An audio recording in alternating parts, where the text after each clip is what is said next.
Hello everyone, this is doctor Surabhi Pandey. आज हम एक बहुत ही इंटरेस्टिंग केस डिस्कस करेंगे और इस केस के थ्रू हम देखेंगे कि how homoeopathy is superior than other system of medicines. And in homoeopathy, prescription on basis of mind symptoms or we can say prescription on basis of mentals is way superior than other methods of prescription. In other system of medicines, we treat the disease and in homeopathy we cure the patient. तो disease को treat करने में और patient को cure करने में ज़मीन आसमान का अंतर है।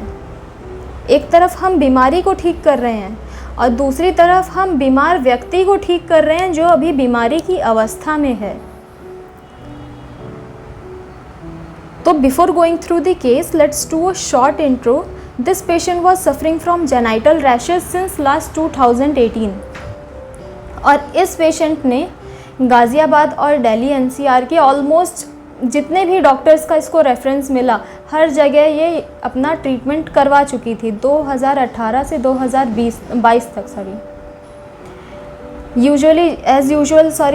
जब तक ये ट्रीटमेंट लेती थी इरप्शंस में इसके आराम रहता था, इरप्शंस इसके सप्रेस्ड रहते थे, लेकिन जैसे ही ट्रीटमेंट इसने छोड़ा, मेडिसिन छोड़ी, इसके इरप्शंस पहले से ज़्यादा वर्स होकर के फिर वापस आते थे। तो इस पेशेंट को रेफरेंस मिला होम्योपैथी का। ये पेशेंट फिर हमारे पास आई। आते ही ये पेशेंट बहुत ज़्यादा परेशान थी। आते ही इस पेशेंट ने बोला कि डॉक्टर, मैं बहुत परेशान हो चुकी हूँ अपने इन इरप्शंस की वजह से। 2018 से 2022 तक मैंने कंटिन्यूस ट्रीटमेंट लिया है, लेकिन कहीं इसका आराम नहीं मिला है, कहीं पे भी सेटिस्फैक्ट्री रिज़ल्ट नहीं मिला है। इन इरप्शंस की वजह से मैं अपने काम में फ़ोकस नहीं कर पा रही हूँ। जब भी खुजली होती है तो बहुत गुस्सा आता है, बहुत इरिटेशन होती है मुझे। अब हर जगह तो हम स्क्रैच नहीं कर सकते हैं ना, कहीं हम मीटिंग में हैं, कहीं बाहर हैं, तो हर जगह हम नहीं स्क्रैच कर सकते हैं।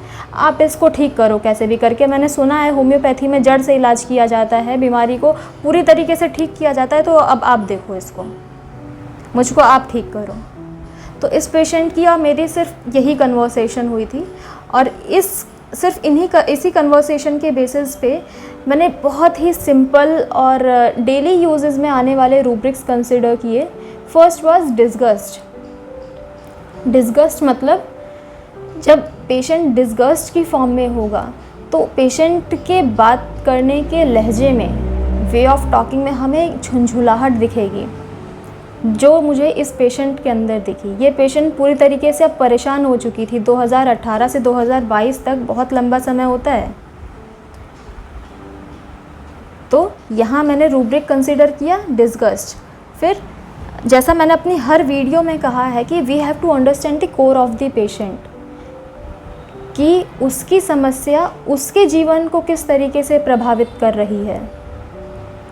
तो इसके इरप्शंस इसके जीवन को किस तरह से प्रभावित कर रहे हैं, इसको किस तरीके से बॉदर कर रहे हैं कि ये अपने काम में फोकस नहीं कर पा रही है। इसको गुस्सा आ रहा है जब भी इसको डिस्टर्ब किया जा रहा है, जब भी खुजली हो रही है। तो second rubric was anger interruption from, मतलब इसको गुस्सा आ रहा है, इरिटेशन हो रही है जब भी इरप्शंस इसको परेशान कर रहे हैं।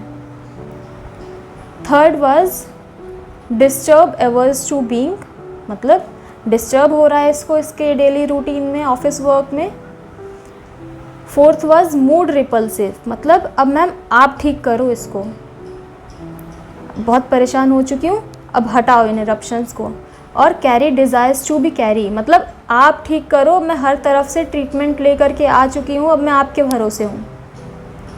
तो ये सारे ऑब्जर्वेशनल रूब्रिक्स हैं। हमको माइंड मेथड्स को प्रैक्टिस करते टाइम हर छोटी छोटी बारीकियों का ध्यान देना है कि पेशेंट का वे ऑफ टॉकिंग क्या है, उसके गेस्चर्स क्या हैं, वो किन शब्दों का यूज़ कर रहा है अपनी समस्या को नैरेट करने में। तो disturb averse to being, anger interruption from, disgust, mood repulsive और carry desires to be carry. इन सभी रूब्रिक्स को कंसिडर करने के बाद इस पेशेंट को कैमोमिला की सिंगल डोज 30 प्रिस्क्राइब की गई विद रूटीन मेडिसिन्स और अभी 1-1.5 महीने से इस पेशेंट को कोई डोज रिपीट नहीं कराई गई है। और इसके इरप्शंस अब पूरी तरीके से ठीक हैं, वापस अभी तक नहीं आए हैं। ये पेशेंट अभी भी अंडर ऑब्जर्वेशन है, मेरे फॉलोअप चल रहा है इस पेशेंट का। लेकिन इस पेशेंट को 1-1.5 महीने से कोई डोज़ रिपीट नहीं कराई गई है, सिर्फ इसकी रूटीन मेडिसिन चल रही हैं। तो जो लोग कहते हैं कि होम्योपैथी स्लो काम करती है या कुछ होम्योपैथ्स माइंड मेथड को मैनिपुलेट करते हैं या उसको सपोर्ट नहीं करते हैं, तो ऐसे होम्योपैथ्स के लिए ये वीडियो है कि आप माइंड मेथड्स के थ्रू प्रैक्टिस करिए, अपने पेशेंट्स को ट्रीट करिए और आपको मिरेक्युलस रिजल्ट्स मिलेंगे। एलोपैथी से भी ज़्यादा तेज़ काम करती है होम्योपैथी, अगर हम उस पेशेंट के कोर को समझेंगे, पेशेंट के कंसर्न को समझेंगे, उसके जीवन को किस तरह से प्रभावित कर रही है, वो पेशेंट किस तरीके से बॉदर हो रहा है अपनी समस्या से। अगर हम ये सारे फैक्टर्स को, इन सब पिलर्स को कंसिडर करते हुए चलेंगे तो हो ही नहीं सकता है कि होम्योपैथी धीरे काम करे या काम ना करे या रिज़ल्ट सेटिस्फैक्ट्री ना मिले। तो आप भी इस वीडियो को आगे शेयर कीजिए अपने डॉक्टर्स फ्रेंड्स के साथ, जिससे और लोगों को माइंड मेथड सीखने में मदद मिले और आगे और होम्योपैथी प्रमोट हो। तब तक के लिए धन्यवाद।